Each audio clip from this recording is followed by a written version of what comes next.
Hello, hi. Hello, everybody. Welcome to today's lesson. If you are new to my channel, you are mostly welcome, and those who are not new, you are welcome back. Today, I'm talking about histograms, and I'm showing you guys how to draw histograms in R Studio. Histograms are used when data are classified into intervals. Dataset may need to be classified into intervals when there are too many distinct values which are not be convenient to be presented by a bar chart. For instance, in a dataset that I'm using today, the dataset is given in this vector data, and if you can see, we have many data values. How many do we have? We need to know the number of data values. But guys, before that I go on, when you are using R, make sure to clean your environment so that you don't mess up with the variables that you are using. Clean up the environment. You just click here and then say yes. Then you make sure that your environment is clean, and it's also good to clean the console tab. Then how do we clean it? You just click Ctrl A and the console tab is also clean, and now we are good to go. So as I have been saying, we are using this data set. Let me enter it in our environment. We have this data set. It is represent numeric values, and we have 40 values, and this data set contain cholesterol levels of a given class of students. And if you can see, we have 40 students in this class, and how many different cholesterol levels do we have in this class, in this data set? We can use unique function to know how many distinct values we have, and unique data, and we have, it gives us 27 different distinct values among 40 values. So you see, we have a large number of values, distinct values. So it's good to classify into these values into intervals, all classes. And to know the classes, we need to know the minimum value and maximum value. For instance, if we sort our data like this, we get to know that the minimum value in our data is 171 and the maximum value is 227. People claim that my characters are small. Let me try to zoom in so that we have bigger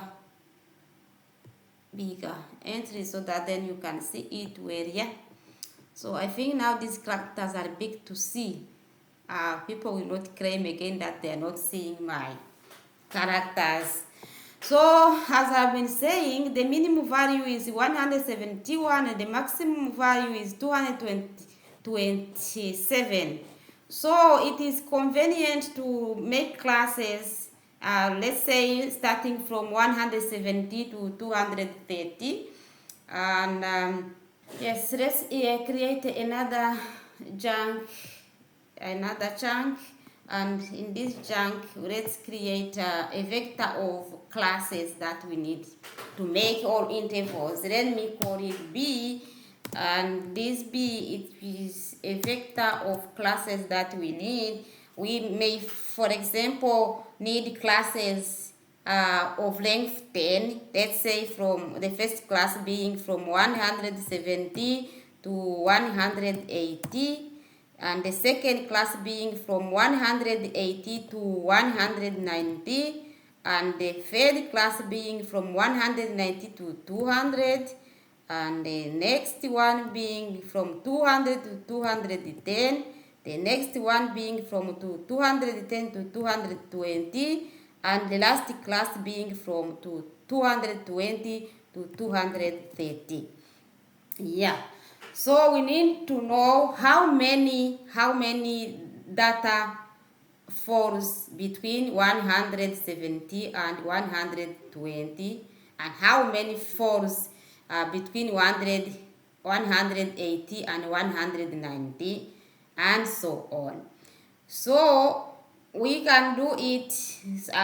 One way to present histograms in R is to use the function called hist.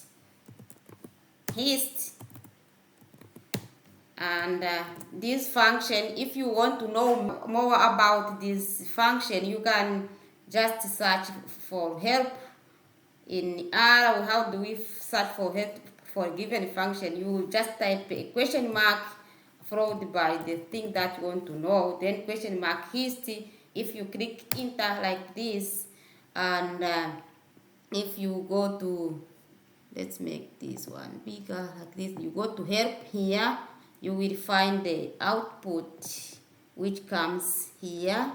Then you have the hist function representing histograms, and if you want to read more about this function, you go here, you go ahead and read what they say about it. Like for example, description.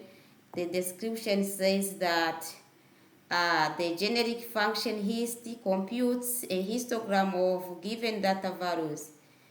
If plot equal true, the resulting object of class histogram is plotted by, and so on. And you can see how you use this function. What are the requirements to, and what are the arguments, and then if you read here, you will get many arguments that you can use to make a good histogram in R. So, and today I'm just doing a basic histogram. So let's go back to our data set and use the function hist to create a histogram. We need first a vector of our data set x. If you go to help there, it is called x. X, then in our case is the data vector. Yes, and what do we need is we need to know the blocks or the intervals, and in this case the blocks will be these intervals that we need. Then b, you can either enter this vector b, or you can enter the number of classes you want. For example, in here we need how many classes? 1, 2, 3, 4, 5, 6, 7, then 6. Then instead of using b, this vector b here, you can also use 6. But let's see if you use b here, what kind of graphical representation we get. And then we click here like this, and the result is down here. Yes, you see that we get our histogram plotted down here. And we have classes from 170 to 180. Then how many values we have, you can read from here. Then if we have 0, then 10 here, then it means that at this one we have 5, then it's approximately 3. I think it's three values between 170 and 120, and so on. So let's go check if it's true. Let's see the sort data function. What do we get? And if you go to this sorted data set, you can see that between 170 and 180 we have only 3 entries. 1, 2, 3. 3 entries. And maybe another feature that I can say it's which boundaries do we include in intervals. If we want, for example, the lower boundary to be included in the interval, but the upper bound of the interval not included in the intervals, we can add the argument here, which is called right, and the right to represent the right bound of interval. If we say that is false, what does it mean? It means that the right bound of interval is not in value is not included in the interval. If we do it like this, what is there any change?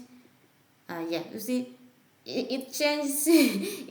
Our Instagram change. It means that, for instance, let's say this 200 value, the value 200 is included in interval 200, 210, but the value 200 is not included in the interval 190, 20.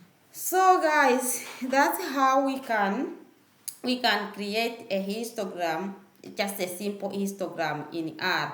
But if you want to add more arguments, you can go to the help function, and if the more arguments you can add to this histogram. For example, you can add it, you can change the title, you can change the this x-axis. Yeah, you can change this frequency to something else, or you can change the color of how your balls are looks like. For example, me, I like the color to be blue. Then you add the argument color, then for it blue. Yeah, if I change it, then it will be blue, and so forth. Yeah. So guys, that's how we can just create a very simple histogram in R. Thank you for today, and hope to see you next time. Bye.